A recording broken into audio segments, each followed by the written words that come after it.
or if my foot's only coming up to there and then coming across. Lower. Let me have a show of hands. Who thinks this is better? Foot hitting my butt. Just one? Two? Okay. 3, 4, 5. Okay. Who thinks that's better? Yeah. That's correct. And there's a couple of reasons that that's correct. What is the once your foot comes off the ground back here, what's the shortest distance from A to B? Straight line, right? So my foot comes off the ground. I want to bring it forward. Why am I going to do all this stuff back here? That's a waste of time. I mean, I basically want to bring that straight forward, okay, so that it goes forward. This is a more circuitous path. It's taking more time to do that. So that's one reason. It's just taking longer.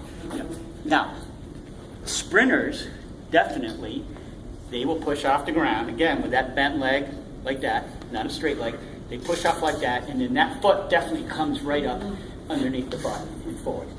That definitely works for them. And probably the reason for that, I'm not sure, is that by doing that, they're probably eventually getting a higher knee lift and stuff in front.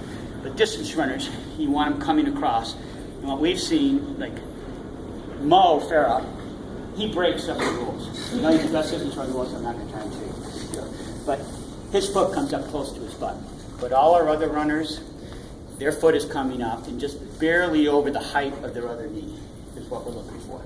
And I've got one gal in our group, Trinier Moser. She's run 402 for 1,500, but she runs like a sprinter, and her foot comes up too far to her butt. So we're trying to teach her to keep that a little lower because it's more efficient. It doesn't cost so much energy. So yes, doing a shuffle can be efficient for short periods of time, like it was with me. But the problem with the shuffle is that you're not going to have speed and power, because the more you're going up, the more force you're going to exert down. So if you're shuffling, you're not going to get that force. Sometimes the shuffle can be good for efficiency in one way, but long term, in other forms, efficiency can be measured in terms of your oxygen consumption, for instance, but there's also efficiency in terms of time on the ground, foot strike, power being pushed down. So yeah, what would be my most efficient oxygen consumption? It would probably be just sliding my feet on the ground, but it's not very fast. So again, there's different ways of measuring efficiency. So you don't want a shuffle. You want a little bit. You don't want 6 inches going up and down. You want about 3 or 4 inches. All right, thanks. Okay? Yes, sir. You mentioned sensory. Yeah, and I'm a shuffler.